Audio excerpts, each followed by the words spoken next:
episode 42 of the Matt and Matt OCL Trainz podcast. I am one of your hosts, Matt Suzuha, and with me, as always, are my friends and co-hosts. Go ahead. Matt Rochford. And Johnny Nugent. How we guys doing? How you doing, man? I am doing well, Matt. How you doing? I'm doing pretty good, Johnny. It gets weirder every single time we mix this up. You know, that just completely throws me off. Well, it's my topic, so you got to have my intro, right? Now, your topic. Next going to want your name on the podcast too or something? Yeah, what the heck do you think this is? Yeah, that was fun mixing up. Really? Because I just wanted my name on there twice. Maybe that's how it works. I don't know. Matt, we didn't specify which one, so maybe you got to do Matt, and Matt. I like what Matt said, but I don't know if I like Matt. Anyways, we got a really fun episode tonight. As I said, it's my topic, and I think you guys will really enjoy this one. But first, we're going to pass it back over to Matt Rochford, and he's going to give us some introductory notes. All right. Thanks, Matt Z. Just to cover some of our usual notes and other items that are related to the podcast here. As always, you can listen to us on Apple Podcasts, Google Podcasts, Podbean, Spotify, YouTube, and Amazon Music. And then, of course, can't have our podcast without mentioning our Discord server, which is now, I think, over 160. And as far as I know, I believe we are now like the largest O-scale Discord server. I have no statistics to back that up, but it feels like we are. So I'll just go with that. So there you go. Now we have a great group of moderators who always make sure that folks are treated with respect and keep our community safe. It is super easy to join. It is absolutely free. All you have to do is click the link, which will be in the show notes. You will be taken to a site that asks you to review the criteria. Basically, it just says, can you be a nice person? You check all the boxes and bam, you're in the Discord. You're chatting with people. You're talking with people. And it's a whole lot of fun. So if you have any questions about that or you're kind of hesitant, just please feel free to reach out to us on our Gmail account. And we'd be happy to respond and let you know. So secondly, here we have our Matt merchandise. I have a coffee mug with our logo on it. And I'm in the midst of ordering some shirts for the team here as well. But you can have all kinds of stuff with the Matt and Matt podcast logo on it. So if you're looking for something like that, again, the link will be in the show notes. And if you use our code MAMPOD, you will get 10% off. Before we start, I want to give a shout out to our sponsor, Trainz.com.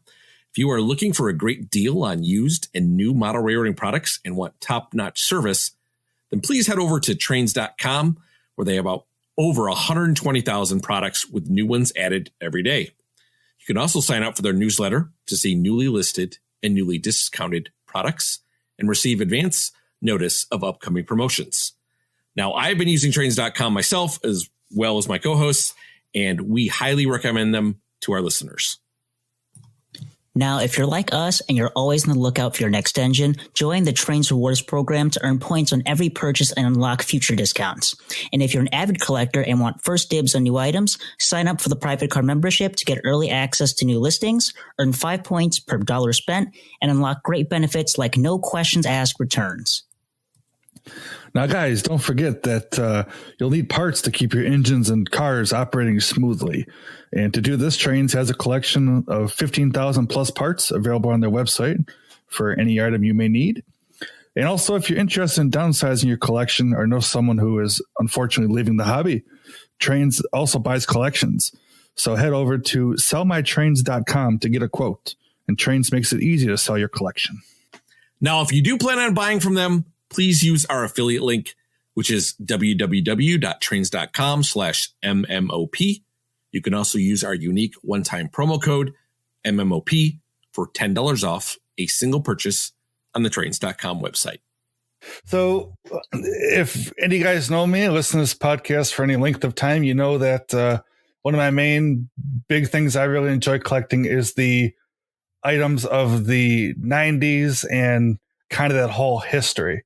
So that's what tonight's episode is going to be about. However, I can't do it alone.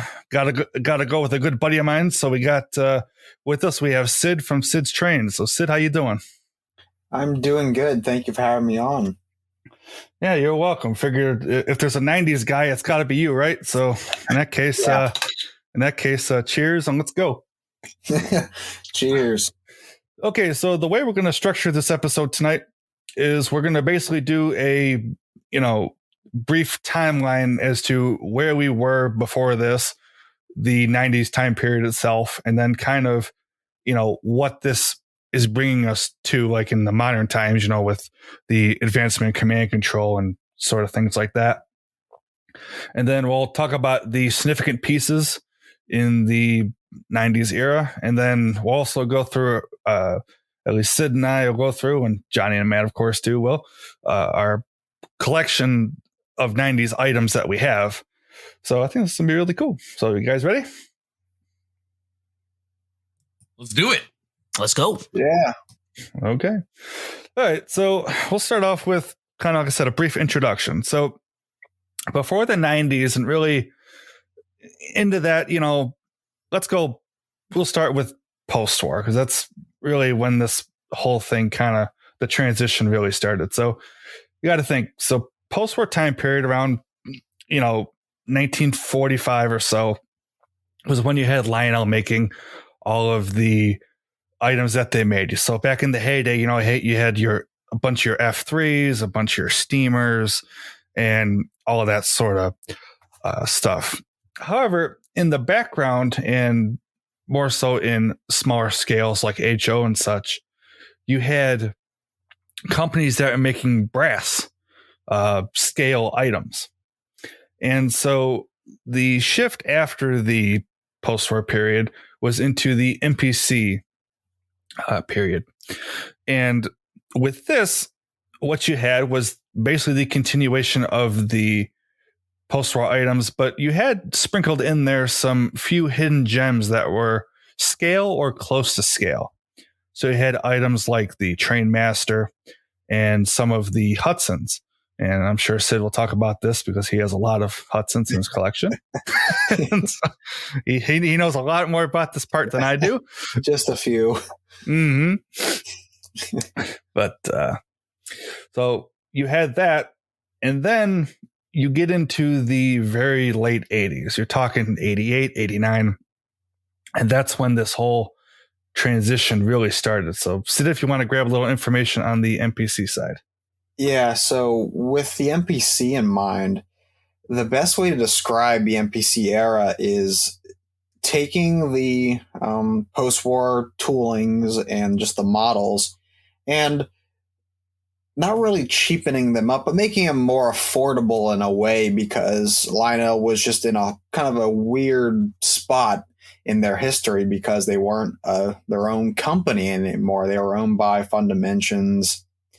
And they were just trying to be different. So some of what people really love nowadays, and even back then, is there were these sets that looked like post-war sets, but they were painted in very realistic colors. And some great examples of that are the Blue Comet, the Alton Limited, the Crescent, the Chessie. Just there were all these sets, and they were symbolizing real trains, but they still couldn't do it completely because it was just, they were still just the post-war trains, but they were really close. They were trying to get to that, but they weren't quite there yet. They were still just a toy train company around that time. But as you said, there was that brass with the HO in the background. And as they started to move towards the mid to late 80s, they started noticing, hold up, there's some of that brass scale stuff coming into the O-scale market. And when that happened, there were some notable names in the industry like Mike Wolf, the owner and founder of MTH, and Richard Kuhn and Neil Young. All these guys were noticing, okay, there's a shift. We're moving from toy trains to scale models. So they made a shift around, like you said, the late 80s to become model train companies, not toy toy train model companies. Absolutely. And I think, in that frame of mind, thinking, these models that we had before, the post-war and the NPC items, like you said, they were okay. But once you realize what a, scale brass piece is, it's like, man, this is night and day the difference. Mm-hmm. And I think that, like you said, that's where the change really came into effect. So when you get into that, late 89 to 90 time period, you had companies that were working together, more or less. Yeah. So you had like Lionel and MTH, well, Mike Wolf at the time, doing things. Then you had brass builders like Sam Hongza and Weaver and Williams doing items like that. And then, of course, you had one of your giants right of way. Yeah. I want to make a note about, funny enough, Williams. Williams is like the original scale brass company in 3-rail O-scale model trains.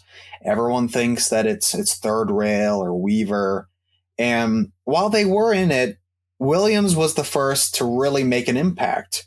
He created the Challenger, the Big Boy, the J, the GS4. GS4. That's a favorite of someone in here. Suck. Nobody likes those. And like in the cab forward, and they made then really early on they made some like Dreyfuses and Hudsons that weren't as good, but they were the founder of like 3-rail scale brass stuff, and that's kind of what got Mike Wolf into liking it. And that's when we just started having this competition, this butting of heads in the diecast industry between MTH and Lionel.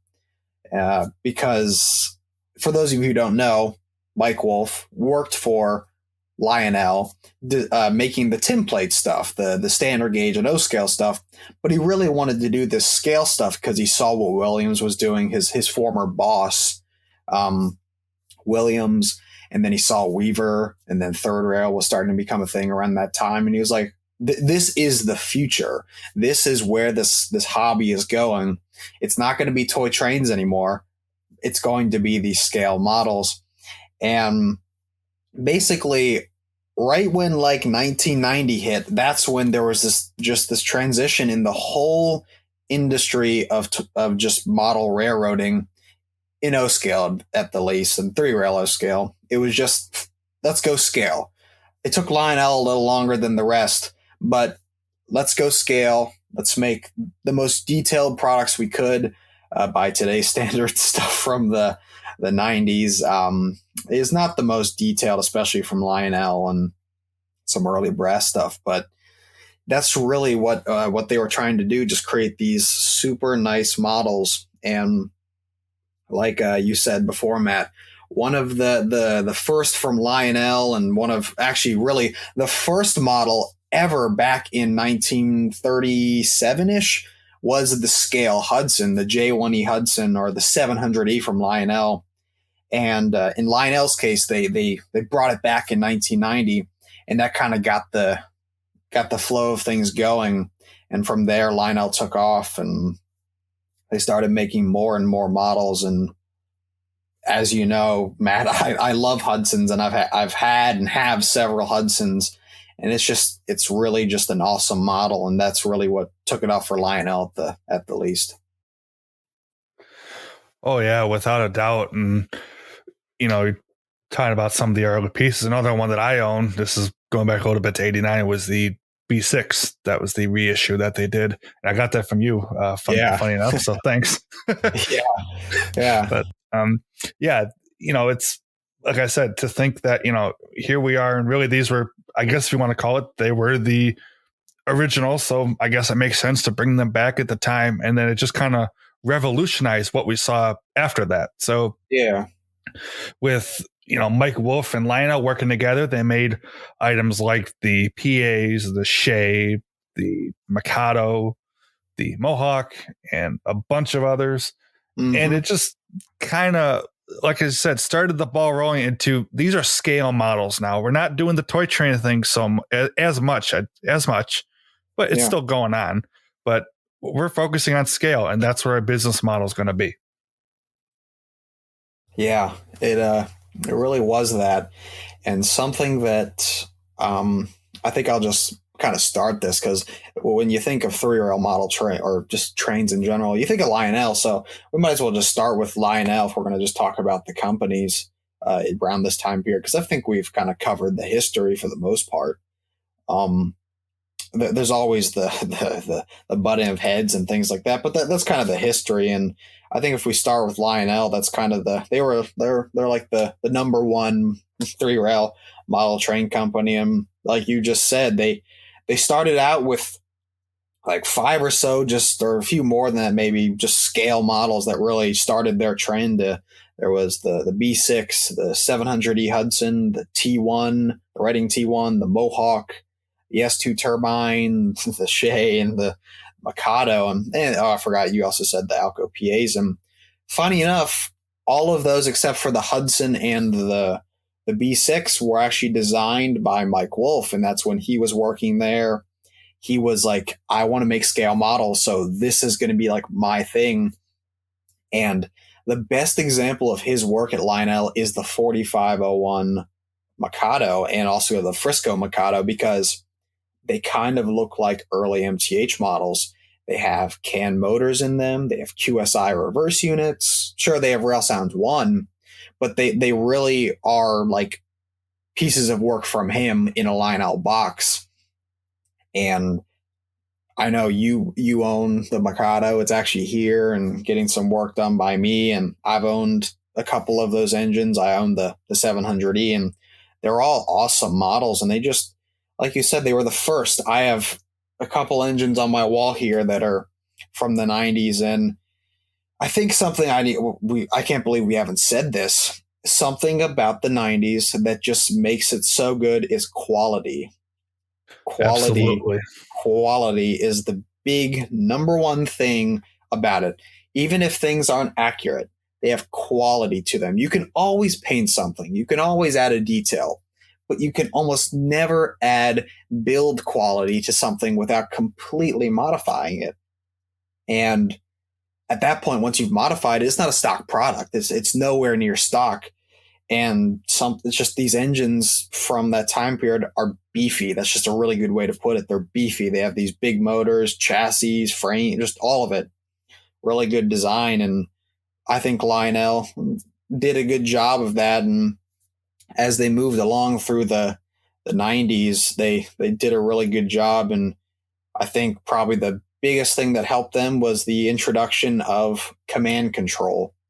And if you want to talk about that a little, I know you and I both like command control, but command control, I think, was one of the biggest turning points and things that really made Lionel like move towards advanced technology and model trains and scale models. Absolutely. We can grab on that in just a second, but I wanted to throw on your quality comment. Yes, the 90s stuff, I've said this before in previous podcast episodes and in just general talk, that, yeah, if you want an engine to do upgrades with, like Sid said, I have his 4501 that he's putting legacy in, and you want an engine to upgrade with, that's what you want. You want an engine that'll pull the house down, as our friend Tommy Z likes to say. You know, you need an engine that'll just, you can't kill it. And that's what these 90s pieces are, whether it's MTH, Lionel, whoever. The quality is just bar none. You cannot get better than that. Mm-hmm. I agree. You say pull the house down. That's the one thing from the 90s, mainly in MTH products. Lionel didn't have it to the later 90s, and I think Third Rail I think they did have it in the later 90s as well, possibly. But the Pitman motor, that's like the number one thing that made these engines run so well and just be awesome runners, is these big can Pitman motors. They're not cheap. Like there's another company that made motors for a lot of these companies called Mabuki. They actually still use them in some Lionel diesels, or did in the 2000s. And there's nothing wrong with them. They're just not very sturdy for big steam engines that need a lot of torque and power. And the Pitman motors, however, did the job. They provide a lot of power. They were sturdy. They had these solid casting for the outside casing, and that alone, just like, you could drop one of these things off the top of a building, and when it lands, it wouldn't do anything to it. It was just super solid. And that was, I think, one of the main quality points that made things so well. And I have to mention this because this is always like, things made in America are better. Lionel was the only one making stuff in America in the 90s. Everyone else was over in Asia, having Samhongsa and Ajin and Korean Brass. They were the ones making the stuff. It wasn't made in American factories. Lionel was the only one who stuck in America because that was just their thing. They lived by that, and there was nothing wrong with it. Their stuff was amazing as well, but it's not. There was nothing wrong with the stuff made over in Korea. The difference was the mentality at the time. It was just super high quality, great relations with the factories, and because of that, we got awesome products. Absolutely, without a doubt. You definitely hit the nail on the head there. But I think this is probably a good time as any to drop into the world of command control and kind of the starting evolution of that. Yeah. So I can just start with that. Command control was a Lionel thing, in TMCC specifically. There was, of course, in other different industries, there was DCC, but in 3-rail scale, there was TMCC, and that was a Lionel piece of technology. They created it with the help of Neil Young, and they had the company Liontech, or just Liontech, I think it was their little company's name, and they created command control, and it allowed you to run your train from a remote that was in your hand. It wasn't wired to anything, and it also introduced a new version of sounds for engines that were more crisp, detail oriented. Like, there were extra, like, I don't know what to call it, but when you blow the whistle, it would sound different based on speed, not just one single tone like the older sounds. And that was actually something Lionel had over the other companies. Was the other companies didn't have command control until around like 2000-ish, and by that point you're out of the 90s. But Lionel had command control from about 94 to all the way. They still have it, but they had it for about half the 90s. And that kind of set their products aside, control-wise and sound-wise. But detail-wise, it depended on the model. That's the one thing I think you and I can kind of agree on, is a lot of Lionel stuff was still very kind of toy-like. It wasn't perfectly scale like some of the brass stuff. MTH, all of their stuff was pretty much scale. Their Hudson, like, they made the articulators. They were the first to make the big articulators in die-cast with the Big Boy and Allegheny, and of course Lionel literally copied them.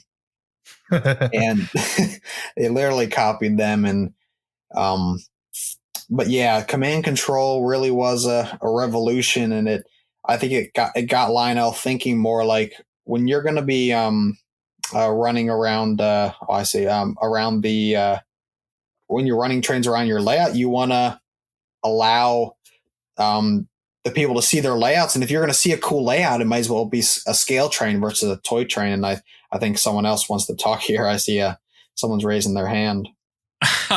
I just wanted to kind of just dig in really quickly and just for command control, and it had a vast effect on not only like the actual engines themselves, but the layout as a whole. Because you know, before, if you wanted to run multiple trains, or even like just 2 trains, let's just say, you would need to set up all of these complicated power blocks, right, to get everything working.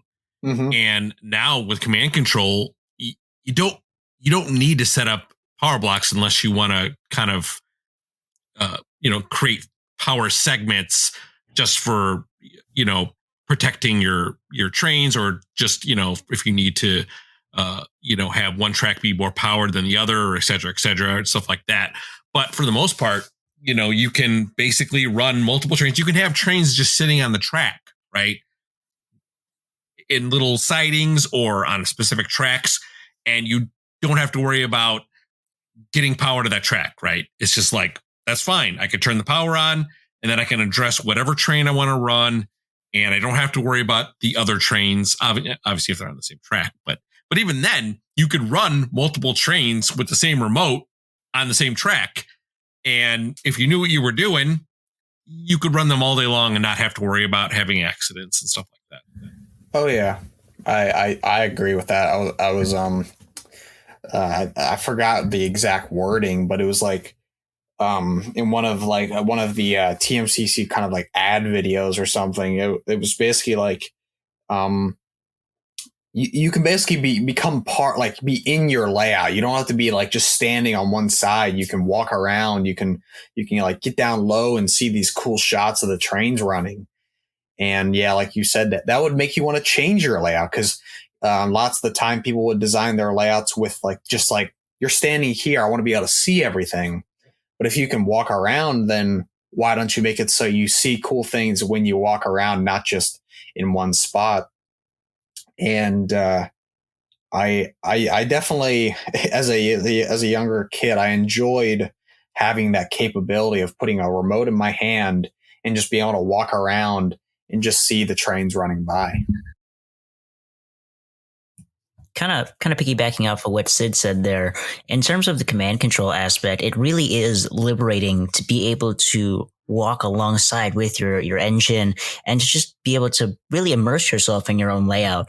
It really revolutionized things, because if you think about it, for the first time in the industry, you went from being essentially the dispatcher sitting in your command post to being the engineer on the main line. And you really had the power of the entire layout with you and mobily, which is insane. Mm-hmm. Yeah. I remember when I also got command control, and you have that little bit of leap of faith when you want to see the trains running on the other side of the layout, and you've got a standard transformer. You leave it at what you hope is a good speed and hope it doesn't derail while you're at the other side or far away from the transformer. And with command control, you don't have to have that worry, and you don't have to, oh, I wish I could blow the whistle while I was standing here. You can do that. Blow the whistle, crew talk, whatever you want. It's all in the power of your hands. Yeah. And I think because of that again changed literally the landscape of layouts. People wanted to like create scenes. And because you have a scale scene or a very detailed scene, you want a train that goes through it that looks cool. You don't want something that looks toy-like. You want something scale. And again, that definitely came from the HO side, or the whatever scales they were building brass models in previously. And when that came to O scale or 3-rail O scale, then the companies like Lionel and MTH and the brass companies were like, we're going to do this. And they just created some fantastic models. And I think we already mentioned some of the Lionel ones. The Hudson was probably the most common one all the way into the late 90s. And then with the introduction of like the Big Boy and the Allegheny, they wrapped up their like 90s run, because Lionel really didn't have a lot of super scale notable models, but it was really the early ones. And then as they went along, stuff was kind of just as they transitioned their ownership and things like that. But when we move on to the other companies, there's a lot more to talk about with MTH and the brass companies. For sure. And, you're talking about the additional command control. I mean, you got to think for the 90s. I mean, all this stuff, really. I mean, whether it's command or conventional, we talk about the sound systems and stuff in a minute. This was hot stuff back in the day. I mean, Rochford, I know that you were the only one out of this group here that was actively, able to buy anything at that time. So, like, I don't know if you have any experience with this stuff when you were, walking through hobby shops and whatnot, but Do you got any kind of experience with this stuff? Calling Matt out there. Well, I can rephrase that if you want. You're the old guy. Don't you remember, Matt? I wish I did. Remember when black and white was a thing?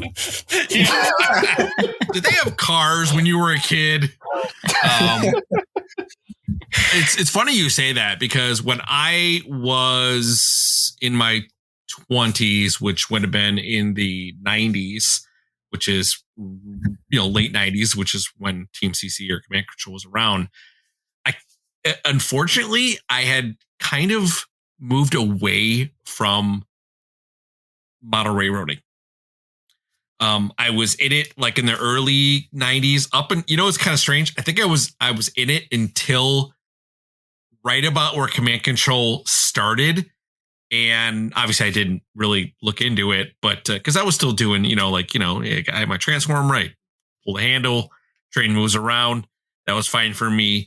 And no, I never got a chance to experience it. But if I would have stayed in it when it came out, it definitely would have piqued my interest a whole lot more. Because I didn't realize Command Control was a thing until like maybe in I would say the early 2000s. Experienced or had the chance to kind of find out about like Command Control with Trainz, and you don't have to use a transformer to pull the handle up and down and make things go around. Like you can actually use this sophisticated equipment, some kind of command device, and you can just sit there with a remote and have fun and move around the layout. So if I would have known that, what I know now, who knows? I probably would have started in O-scale a whole lot earlier than I did when I came back. So, that's a really complicated answer to your question. The simple answer is no, I wasn't around. At least I wasn't in O-scale when Command Control came out. Gotcha. I really wasn't sure on that answer. So, all right. Well, it was good. It was a good question. Yeah. Oh, good. Hey, we learn something new every day, right? Yep.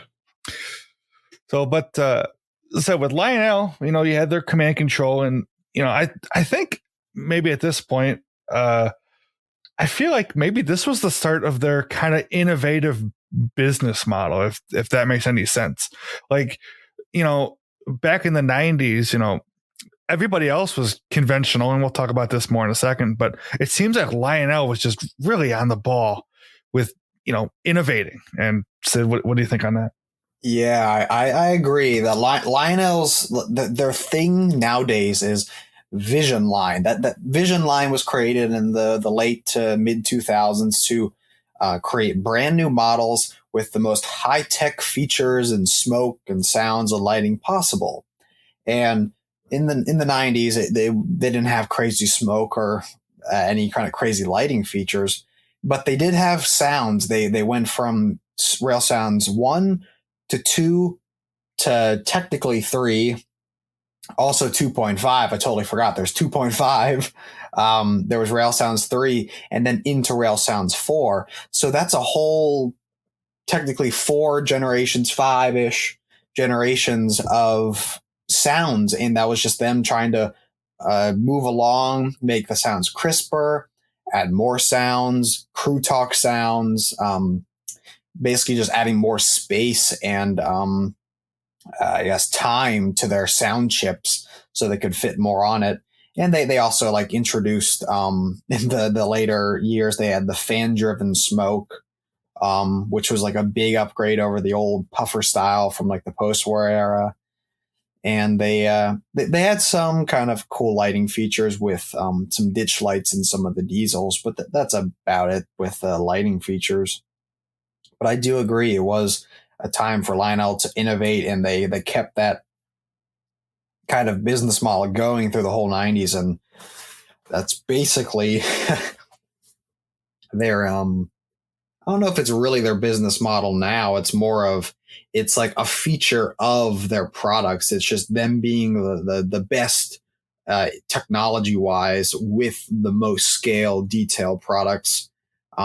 That's up for debate between anyone. Some are good, some could be better, but yeah, I definitely agree with that. Really cool. And so talking about some of the other companies, and I'll just kind of lump them into one kind of sum here because they're all kind of conventional. But you go to like companies like MTH and some of the early, third rail items that used QSI, and that's Quantum Sound Industries. And they were a big player in HO and some of the smaller scales. But when you got into O is when MTH started using them, and they had their own version of what we now know as Proto Sound. And with this, you had sound effects, digital recorded sound effects, just like kind of what Lionel had, but they were conventional in that it was the typical throttle up, throttle down, that sort of operation to the Trainz. And within this, you had things like I said, digitally recorded sounds, so digital recorded whistles, bells, chuffing. On the later ones, you had like air pumps and crew talk and passenger freight sounds, all that sort of deal. And said for the time, it was really hot stuff. And that I am a bigger player as anybody with this Proto One.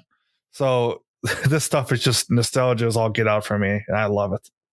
Yeah, I love it as well. It's nowadays for me, it's not really the sounds that just kind of that bug me. It's more the lack of command control. I like being able to run my stuff with my remote. And sure, you can use a Power Master or a transformer with the command capability, but it's just that takes more wiring and stuff. I'd rather just upgrade it to something newer at that point. But I do agree the QSI created some awesome sounds for both MTH and Third Rail and Weaver. They were a stock product in MTH trains, but they were actually an option in Third Rail and Weaver and even Williams trains. You usually had to either check a box when you were ordering the engine or just send it to them, kind of like if you were buying, like it's almost like an option on a car. You had to option it usually. And MTH had usually the best version of it. Proto Sounds or Proto One was usually the best version of QSI electronics at the time. As they moved along, they actually created the QSI 2 sound system and kind of setup with the boards. And then they created my favorite, the QSI 3000 sound system setup. Like the QSI was both an E-unit and a sound system, so it was kind of cobbled together. And what that did was it created what I call transformer command control through various up and down throttle movements, bells and whistles, and just direction like changing. You could address an engine with those up and down movements, and you can move them. So you didn't need a remote. You could just use the transformer, and they had an ID. There were also more sound features like water tower, water sounds being added to the tender, crew talk, blowdowns, coupler slack, all these different sounds. And there was actually only one company that actually optioned this from the factory. And that was a very, very small company, SGL. They made one brass model. It was a Reading steamer, it was a Pacific. And it was really cool. But again, the company didn't really do much. But I think MTH kind of revolutionized the transformer scale sound market, and just in general, they were pretty much like the underdog that was pushing at Lionel to really keep going. If it wasn't for MTH, Lionel would have still been making just toy trains, but MTH really pushed at them after Mike Wolf left Lionel, and he created MTH, and they started pushing at them. And MTH products, I would say they were probably more scale and pretty much better than Lionel products in the 90s. Not totally quality wise. The quality was pretty equal, but it was really just in the scale detailed part and just the models they were making. There was so much variety. I hear that all the time in these old videos. You probably have heard that as well, Matt. It's just variety. All these older gentlemen saying like MTH, they had a Hudson and a Blue Comet and a set of diesels and another set of diesels and modern diesel, just all these things. And MTH really did a good job of creating this awesome market of Trainz for people to buy, and that pushed Lionel. But back to just the transformer and the sounds part, QSI is definitely a classic 90s product, and something I've definitely enjoyed in my I guess more my teenage years, when I could actually buy MTH products and experience that sound system. Absolutely. I completely agree. And I know Johnny, he was the one with the task of the early promotional stuff. So what do you think, Johnny? MTH for the 90s was, like Sid said, quite revolutionary in terms of the conventional sounds, really adding another line of another level of dimension to it. And their sounds back then were absolutely amazing. One of the things I'm really jealous of Proto 1 that we don't quite have even now in 2022. One of the things I really loved was the Diesel crew talk. It was actually proper radio chatter with everything in it. And that's something we've slowly been seeing out of Lionel, but that's something I really wish we could see more often, instead of the scripted kind of tacky, almost to a degree, crew talk. It was proper railroad crew talk, and that was something that was really awesome. I know I pick at Matt Z for calling the Proto 1 chuff a wet cough, but it definitely was a beefy, powerful chuff. And I think that maybe one of the reasons for that, and this is maybe going back to the technology side, was that the boards and the amplifiers that were used. Like I said, at the time, this was the state of the art, the best you could get. And I think that had a lot to do with it. Yeah, I agree. And I'm kind of a tech guy, and I do know they used very beefy amplifiers. The E-units had like these huge relays on them. You always heard a click. Like, it wasn't just this silent thing. It was very beefy, and the sounds were crazy loud. There's this video of from Tommy Z, our guy on YouTube, and it was just a Proto 1 engine sitting there. He was talking, and then the blowdown goes off. And the blowdown on these Proto 1 engines is so loud, you can't even hear yourself think. It's wild. And he heard it go off, and he just started laughing because it's just crazy. And yeah, they definitely sounded great. One of probably the most, like, there were a lot of common MTH like sound sets throughout the 90s. They used reused a lot of the sounds, but I think one of the most interesting ones, and probably one of the most powerful, actually, was in the GS4. Johnny, I know Johnny likes that sound set. And I think, was that in a promotional video? I don't remember those videos at all. I don't think so. No, that wasn't.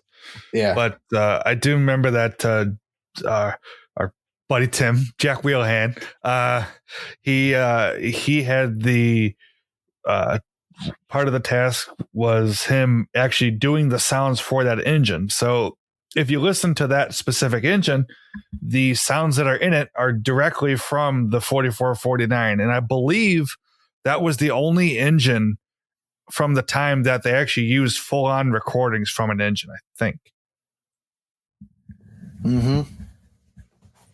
Yeah, no, that makes sense. Yeah, that was a really great sound set, and I may not be the biggest Proto 1 person. I do have a healthy respect for it.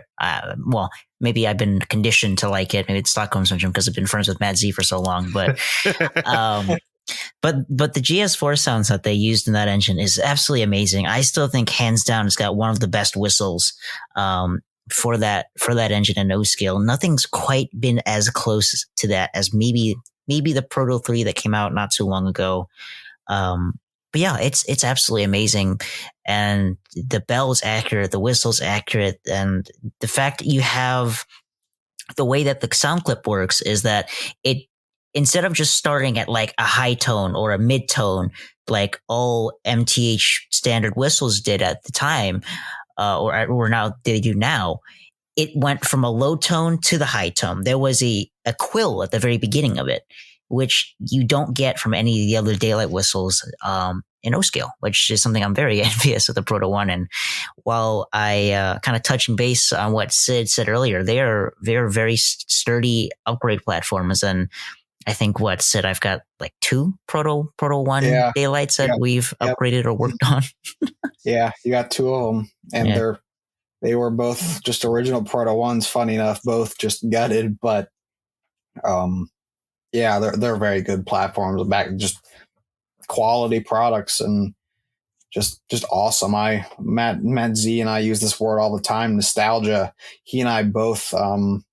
You were born in the end of the 90s. I was born in the 2000s, but you grow up around the time when that stuff was still relevant, and you kind of are just like, dang, it's just really cool looking back on the stuff and seeing the stuff still work, and just being able to compare it to what they're making now.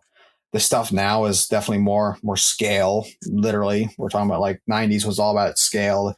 The stuff now is definitely more scale and detail and trying to be as accurate as possible. Whether it is, who knows?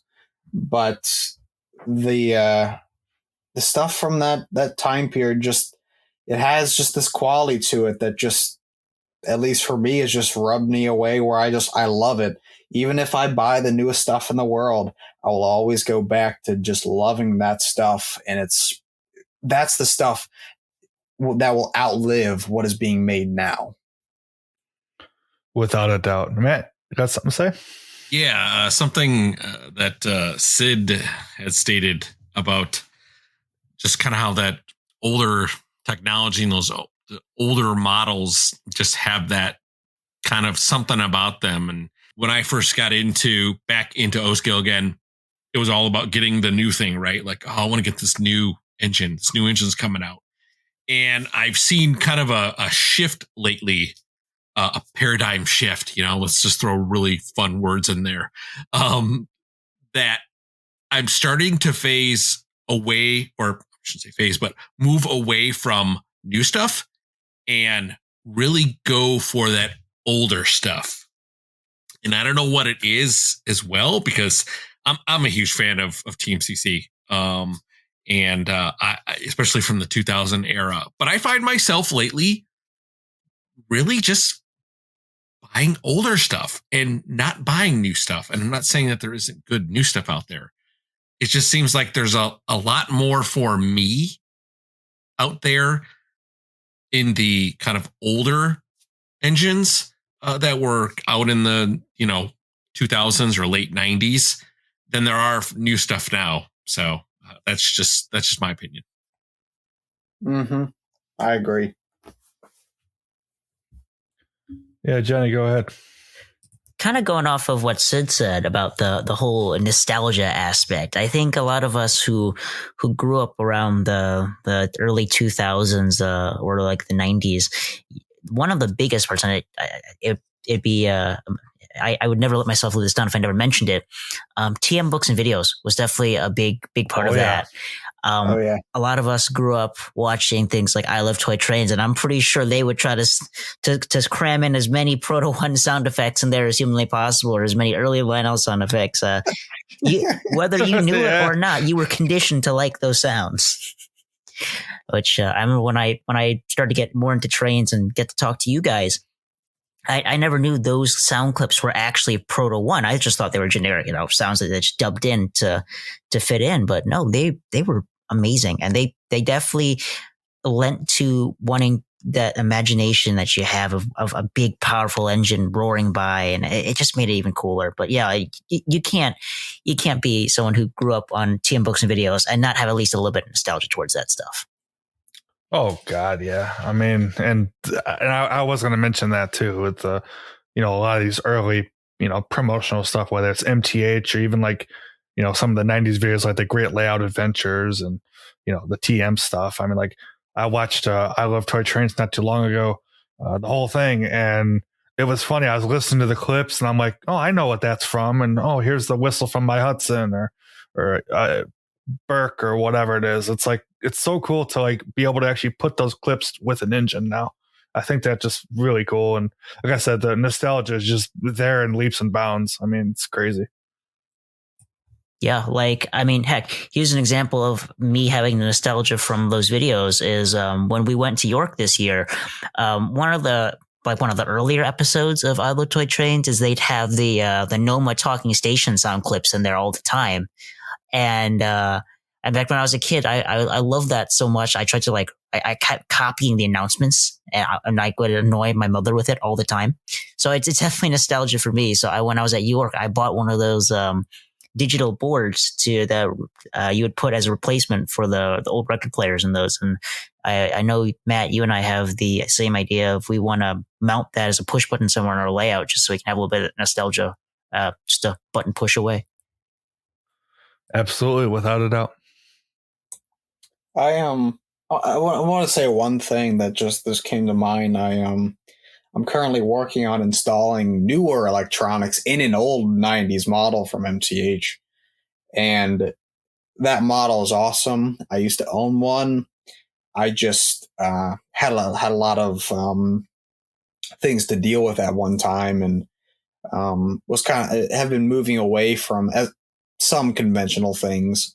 Also knowing that there could be a newer model of that in the future, I might just buy that. But I was putting these newer electronics in this engine, and with the new sounds, there's something about it. It's still just this. There's a look to this engine as well. That's something else I have to mention is I'm looking at it and some other things on my wall, and something that MTH in particular, and a few of the brass companies had is these silver rims to the wheels on steam. And while people today might just hate that, it might not be accurate. In many ways, it is accurate because out of a shop, a steam engine might have had those, and then just after going down the rails a little, it probably gets covered in soot. But there's something about it that just gives it this kind of classy look. The stuff I consider myself a high railer. I'm not a true scale modeler. I like the scale look of things, but I don't run my trains super accurately. I don't strive for everything to be 100%. And that's something that just embodies the past, is just this classy look of these models. The paint jobs are also a little more glossy. They're not as matte finish as some of the newer stuff. They just have, like I said before, even with the look, they just have a quality to them that you cannot recapture today. They stand apart from the rest. And just when I think of 90s, we were talking about Lionel before, and we'll probably go to the brass and companies in a few minutes here. But when I think of the 90s, just MTH just comes to mind because they were the king in my mind. They just embody it. They just are 90s scale high rail model trains. Mm-hmm. I think, when I think of 90s, first thing I go to is MTH. And then after MTH, it's Weaver and Right of Way and people like that. But it's MTH is first. I mean, the minute you tell me 90s model trains, MTH all the way, hands down. That's just the way it goes. Yep, Matt, go ahead. Yeah, so either Matsy or Sid, maybe you can tell some of our listeners out there where the term high rail came from and what it means. This just came to mind because you guys were talking about TM and stuff like that. So there's a video from TM called the Lionel Century video, and it just talks about Lionel's history through an entire century. And it's crazy to think that Lionel's that old, and they're even older now. But there was a section where I believe Tom McComas was talking about the T1, the Reading T1 from Lionel. And around that time is when that word or that phrase high rail became a thing. And what high rail basically means is the trains, the scenery, and everything, even the track, is all supposed to look scale. But because we run these trains on 3-rail track and with these big flanges, the rails have to be high, taller than they should be. If these rails were actually scale, they'd be like half the height or even less than what they are now. And that's where that term comes from. It's high rail. The rail is literally too high for it to be scale. But in general, the idea is you have scale scenery, scale looking tracks, scale looking trains. And if you just forget about the third rail, just all that, you see a scale layout with scale model trains on it. Gotcha. Appreciate that. Yeah, that's a good thing to note. Is I kind of use that term just all the time, and some people might not totally understand what that is. And it's definitely a term that has almost faded away in the past like 5 to 10 years, because there's a thing called 3-rail scale, which is high rail but with even more detail than before.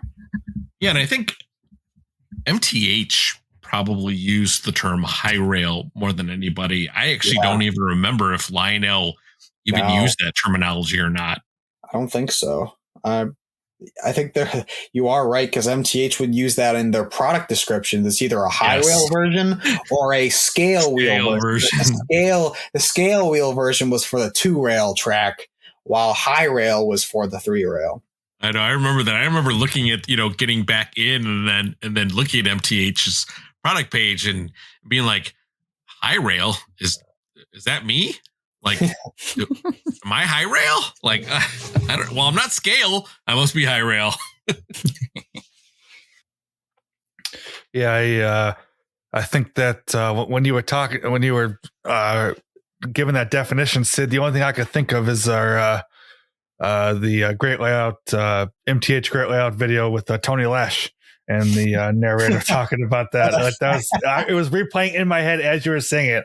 That's what I was using. I was using that video as and for those of you who don't know, I'm from Maryland, and Tony Lash was a local businessman and collector of scale model trains in my area, and he loved the N&W because he grew up riding on a Y6B with his grandfather, and he was like the Mr. MTH of the time. His layout was super detailed. It used Ross and Gargrave's track, had crazy scenery. It was huge. I think there was a phrase in the video of it, like one of the videos was it filled the space of like half the size or something of an average starter home. And it's just kind of wild to think a train layout takes up that much space. And yeah, he was a great example of that high rail. That term definitely became apparent in the 90s. That was definitely a 90s term, and it's kind of faded away over time. But yeah, that's funny. I was definitely just kind of copying that. Yeah, I could definitely tell. I said it was replaying in my head. But all right, we'll kind of transition away a little bit from MTH and kind of go on some of the brass manufacturers, including Right of Way. And I know that you're really into them, and I've always liked them too. So why don't we go into that a little bit? I guess I'll start with just Right of Way, since we were talking about that. To make it just as quick as possible, Right of Way was a small company that was ran out of Ohio, and they were brass, unlike MTH and Lionel, who made die-cast models that were a zinc alloy mix in the shells. They were brass, so they were stamped tubes of metal that made these steam engines, and then they added brass sheets in parts and little tubes to make all the parts. And once painted, you couldn't really tell in some cases. In other cases, like Williams, it was obvious. They were like super shiny because they painted them with this super like crazy finish that was like baked on enamel.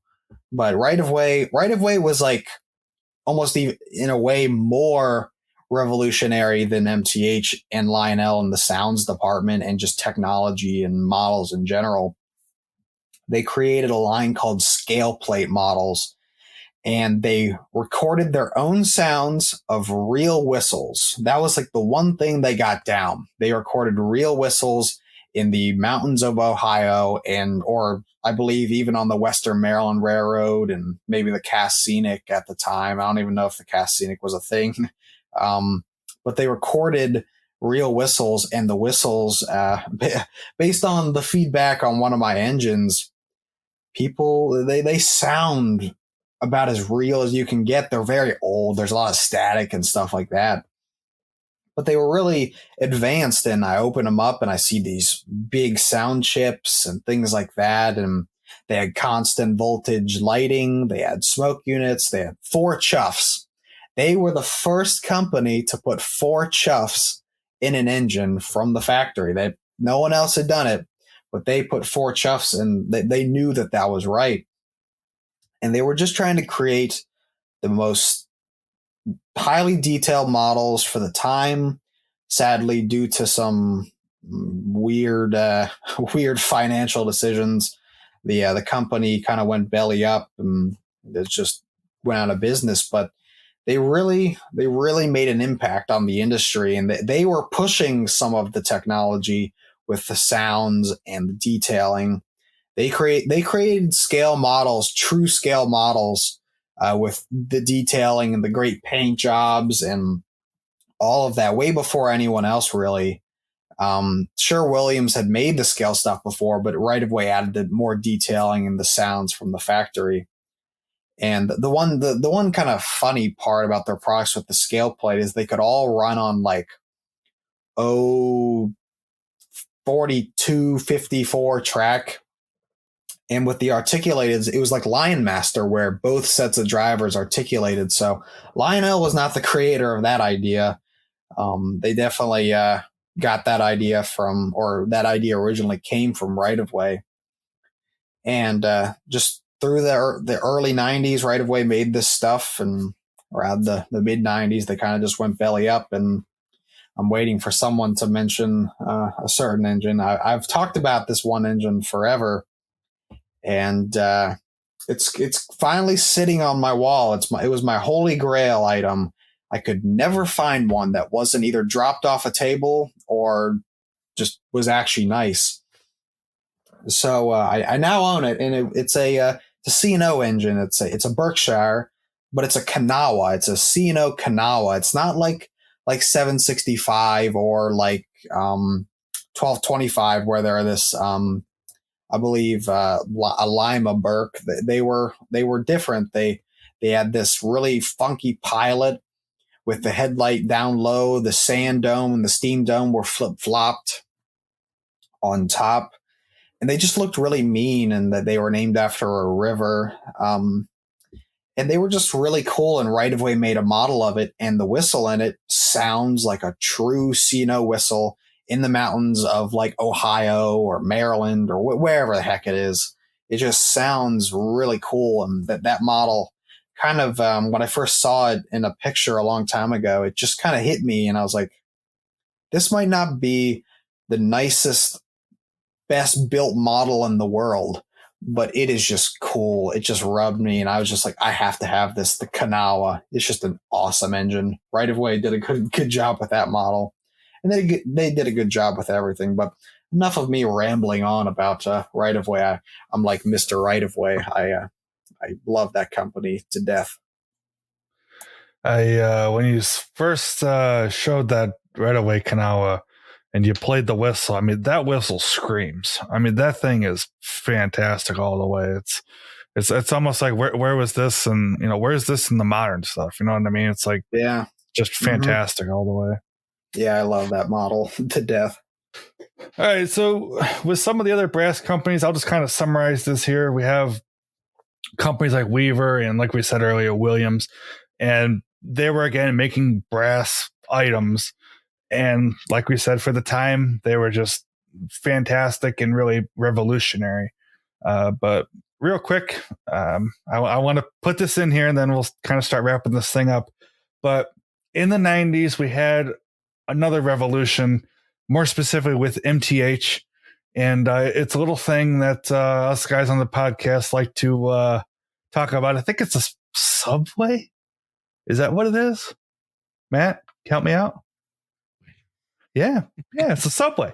So that's the place you go eat. And we're not sponsored by Subway at all. So,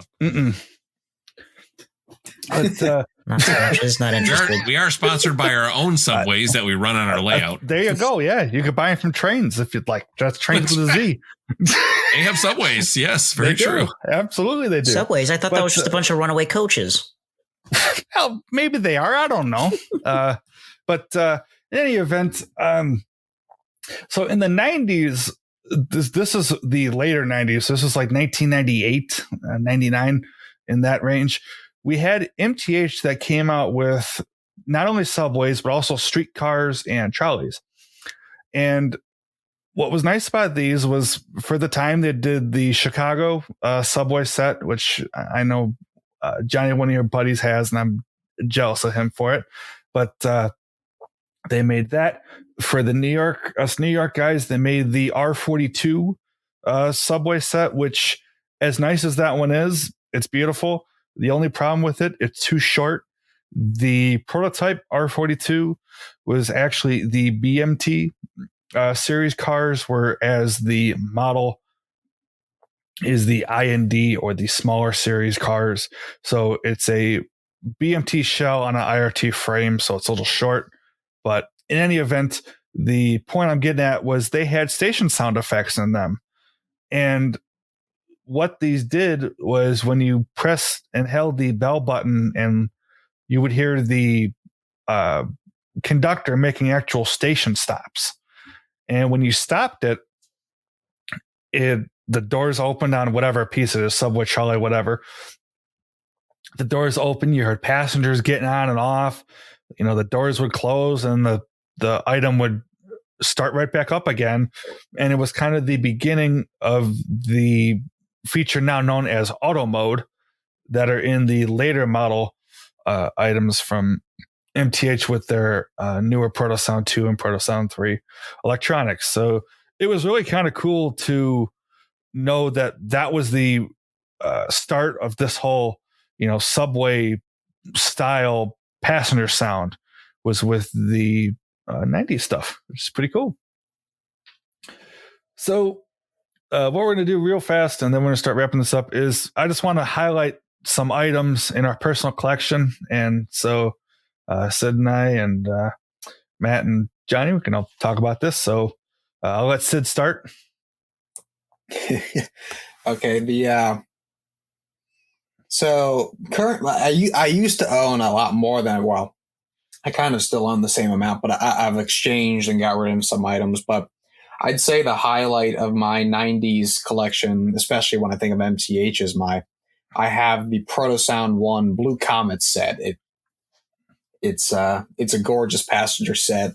The engine is really stunning, and I really love the way that engine looks. And that's probably like the number one piece I own. I have a few other engines. I have the Greenbrier, which is a very beautiful model. I love that thing to death. On the Lionel side, I have the remake of the 700E Hudson number 5340, and the scale freight cars, and the Rail Chief cars, the red tin plate style. Yeah, rub it in. Why don't you? I will. And I love those as well. And of course, with Lionel, I have more Hudsons. I have the Yellow Belly and the Commodore Vanderbilt and the cars for those. And then on the brass side, I pretty much just have right of way. I have a little Mallet from them, and then two Berkshires. I have the 765, which has since been upgraded to newer electronics. And then I have that Kanawa, that C&O Berkshire with that really awesome sound set. And for the most part, those are like the main pieces from the 90s that I have. And like I said before, they're all just really stunning models. They really stand out from the others. And I'd definitely say that Blue Comet set is like the number one 90s piece that I own. Yeah, that blue Comet is gorgeous. My grandpa's got that one, and he's since upgraded it to Proto 3. But the just the look of that set, I don't care what electronics are in it. You could have just the E unit in it. That thing is just gorgeous, beautiful, beautiful set. So, Johnny, why don't you go ahead with your items? So I really don't have much in my collection in terms of 90s. Sid and I kind of touched on this earlier. I use Proto 1 mostly as a basis for upgrades. So in terms of that, I have my War Baby GS4, which was formerly a Proto 1 Daylight. I love that thing to death, run it constantly. I also have another Proto 1 GS that is currently in the works with Sid and another buddy of ours who's getting the paint redone on that. I do have one that's currently at Sid's place, which is a Class A that was formerly Sid's that he's upgrading for me as well. Super excited for that one. And then I've got my, I guess, half Proto 1 engine. I don't have any full Proto 1 engines, but I have what I affectionately have dubbed the school bus, which is the Union Pacific DD40. Formerly, our friend Jason here in Chicago, it was his. So I got that from a trade. And originally the plan was to gut it and use it as a dummy unit behind the legacy FEF and any other Union Pacific steam engines I decided to buy later down the line. But Sid was like, well, we can just remove the motors. And he showed me the sound set, and I fell in love with that sound set all over again because it just was pure nostalgia for TM. So I was like, you know what? Take the motors out, keep the sounds. And it is being a terror on my layout ever since. But yeah, those are my 90s items that I have in my collection. Very cool. How about you, Matt? All right, so starting with me, as far as Proto Sound 1 goes, I did own the Rail King Pioneer Zephyr set, which I don't own anymore, but that was probably the only Proto Sound 1 I had, and I actually liked it a lot. The sounds were very cool. It is the only time that MTH actually did a Rail King or / semi-scale Pioneer Zephyr. They never remade it. I was an MTH for a long time. I waited for them to make another Rail King version for the longest time. Like that would be the thing, like in the catalog. I'm like, all right, new catalog's coming out. Gonna have that Rail King Pioneer Zephyr. Like, I think I even reached out to them. Like, I went on their Twitter page and I emailed them. I'm like, please come out with a Rail King, Proto Sound 2 or Proto Sound 3 Pioneer Zephyr. But never came to fruition. So that's all right. As far as Lionel goes, I did purchase a few Trainz sets in the 90s. I had these were sets. So they were, an engine with rolling stock and then some track and transformer. So I had a Union Pacific steam engine with rolling stock. And then, shocker, I had a Santa Fe F unit with some passenger cars too. Ooh. Same kind of set. It's like that big rugged 027 gauge sets that they had. So I purchased them both in the 90s, and I still have them today. Is that where the Santa Fe love started, huh? Santa Fe and Union Pacific. Oh man, double whammy. Gee, I didn't run away too much from my roots, it seems, but. As far as 90s goes, that's probably wraps it up for me. All right, then lastly for me, I've got, a kind of an assortment. And, I think with the 90s, it's good to have a little bit of everything. So you can kind of have a little bit of taste with, what was all available out there. So I basically only have MTH and Lionel. However, I do want to get some of the true brass stuff. Like I do want to get some Weaver and of course some right of way stuff as well. But in any event, I got a lot of Proto 1 steam. I got the 765, the Hudson, the J, the G5, and I love all those engines. They're great. I also have the trolleys, like I mentioned before. I have 2 PCC streetcars. Then I have the Brill trolley, and then on the Lionel side I have the reissue of the B6 from '89, and all amazing engines. I love them all. They're just fantastic. Like we said, for the time, they're great. So, but I think on that note, that's gonna wrap it up for this one. Guys, you have any final thoughts? I'll go first.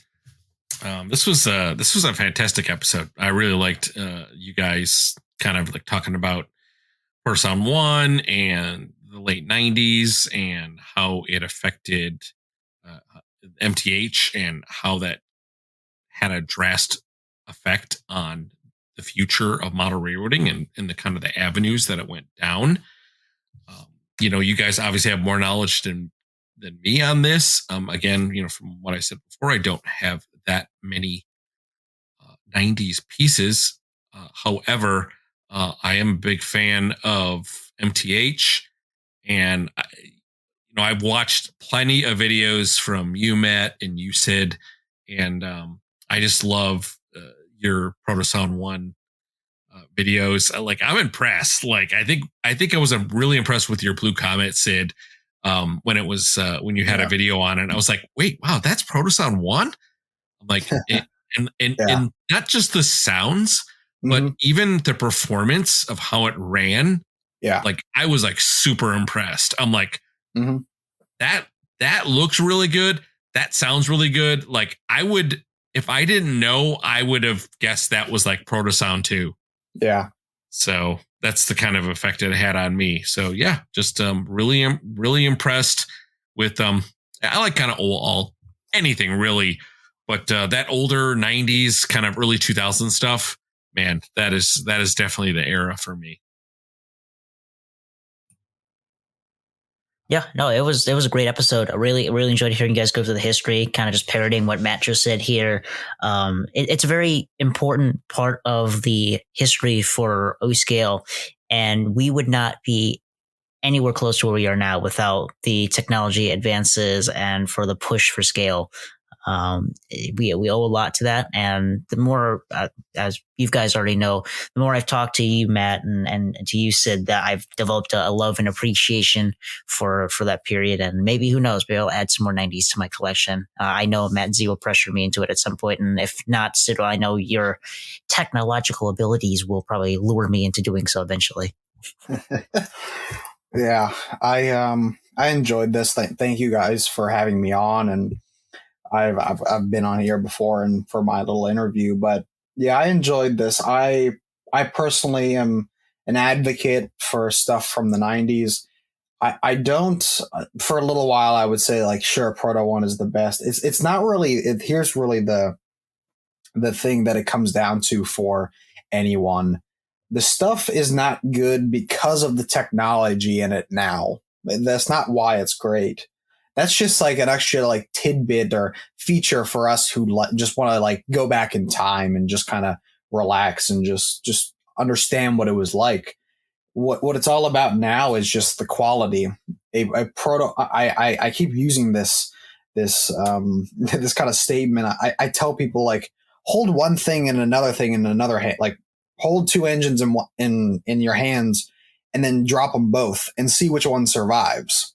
If you were to do that with like a Proto Sound 1 model versus a newer MTH model, the Proto 1 would pretty much survive. And it's pretty much the same for Lionel and stuff. It's not really just like the falling aspect. It's just the fact that they're just so well built. They'll just run through anything. The electronics don't really die unless you do something crazy, like leave an old battery in it or short something out. They can usually be fixed. And the 90s, just, you were saying this, Johnny, they just mean a lot to this hobby and where we've gone. And I definitely think people should take more of a look at what's going on with that stuff, because it's kind of over time going to become the post-war stuff. It's going to be the stuff that's 20, 30, 40 years old, and it still runs for the most part. Sure, there's always going to be a capacitor or something that goes bad, but for the most part, the stuff will always run, even if it means just maybe a new piece of electronics in it or something like that. I just think that chapter of this hobby's history means the world to me and just means a lot to where we've gone now.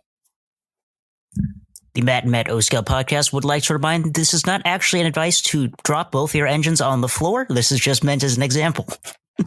Yes. Absolutely. All rights reserved. All rights reserved. Yes, do not drop your model.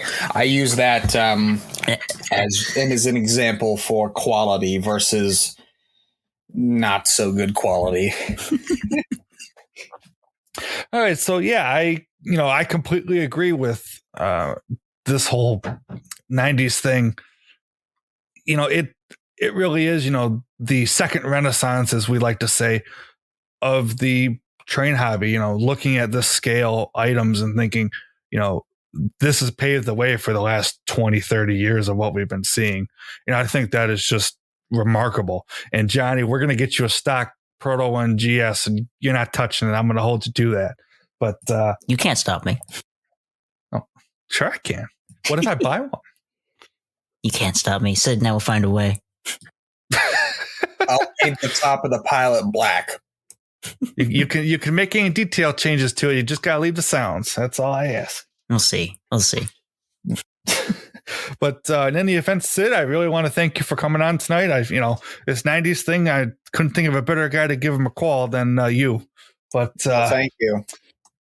Yeah, this was a lot of fun, and who knows, maybe we'll do another something or other with you down the line here. But sounds good. Oh yeah. But in any event here, we'll go ahead and do the social media plugs now. So Sid, where can people find you on social media? You can find me on YouTube. My YouTube channel is Sid's Trainz. You can also find me on Instagram, Sydney's Trainz.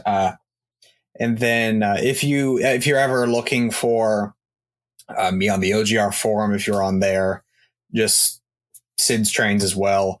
There's not really much on there. Just maybe you look through my topics if you're ever looking for like technical things or questions I may have asked in the past. But those are the places, mainly on YouTube and Instagram. If you want to keep track of what I'm doing, maybe contact me or just see what's going on with me and my layout, my working on the model trains, and what I'm doing in the hobby. That's where you can find me. Matt R? Yes, sir. You could find me on YouTube at West Chicago Model Railroad. I'm on Facebook under the same name, and I'm also on Instagram under WCMRR. Also in our Discord server from time to time, posting pictures and talking with you fine folks out there. Mr. Scripted, go ahead. It's not scripted. It's just usually really, really the same. Rambo, let's go. Alrighty. Well, you can find me on YouTube on Audamus, AUDAMUS. You can find me there screaming at inanimate objects, getting hit in the face with boxes, and occasionally I'll upload a video about trains. You can also find me on Instagram at Audamus_trains and on Facebook with the same name. You can also find me on the Matt and Matt Discord server. I'm usually scrolling through the chat, posting a question at work whenever I'm bored, and I'm in the calls if you ever want to chat. I'd like to give a shout out to our mods, Maddie C and Sean. They've been doing a wonderful job. And if you want to talk to fine folks like them, meet us up on the Discord. Absolutely, without a doubt. Those guys and all of the mods and really everybody on that server, they're all great people. Yep. So for me, you can find me on YouTube under Matt-TrainLover9943. You can find me on Facebook under the same name, on Instagram as Matts.hobbies. And like Johnny said, you can find me on the Discord server. Usually I'm editing a sound set somewhere in there, but we have our fun. But so I really can't thank all you guys enough. This has been a lot of fun. And hey, you know what? Taking the driver's seat wasn't too bad. Maybe I'm not very good at this. I don't know, Matt will have to give me the full rundown. But in any event, yeah, go ahead, Matt. Oh. Just one last thing. Yeah. On our last episode with Angela Trotter-Thomas, we had a new segment we were going to plug, and that was our I forgot about that. viewer mail segment, where you guys would send in questions or comments. Unfortunately, we did not get any comments, so or any email. So everybody out there, please check out the email in the show notes and send us an email, or if you want, send us a review. Go on, if you're listening to us on iTunes, or I should say iTunes. Jeez, where am I at? Apple Podcasts. There's a way to leave a review, and you can put a comment in that review. And if you leave us a rating and a comment, I will read every single comment that is made up and from now until our next episode. So please, any of the, social media apps that we use for podcasts where you listen to us, please go on and give us some feedback, leave a review, leave a comments, and let us know. Absolutely. Without a doubt. Definitely any feedback is really well appreciated. And but with all that being said, everybody, Sid, Matt, Johnny, really big thanks to everyone, and take good care. Good night. See you guys. Good night. All right. This may be multiple takes, but we'll see. We'll see how we go. We haven't even started yet. I know. I'm just putting it out there. Okay. All right. Here we go. Ready?